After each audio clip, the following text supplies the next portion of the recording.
Our song Among Us is a song about the ascension of Jesus.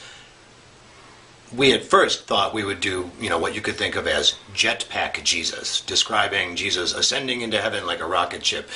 But there doesn't seem to be much point of that. The point of Jesus' ascension is that then he can be among us wherever we are.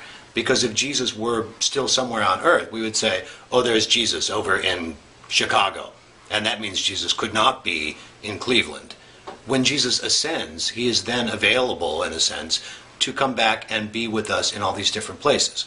So, the second and third verse of this song point to Jesus' presence with us in the sacraments. So in the sacrament of baptism, the sacrament of communion, they're reminders of God being present among us through these spiritual gifts, the outward signs of an inward grace.